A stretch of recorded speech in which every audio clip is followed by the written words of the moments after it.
Idol, pabor ka ba na alisin ang mga special projects sa paaralan? Puro na mabawasan sa project sa eskwelahan para hindi naman mahirapan lang.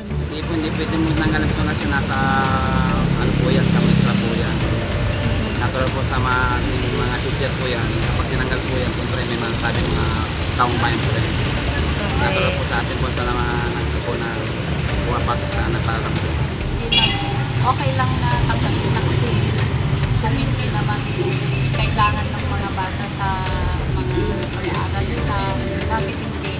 Mas maganda na lang yung para hindi pa dagdag na gastos ng mga magulang. Dami din po kasi ginagawa sa school, mga project. Meron din po yung mga araw na maraming quizzes.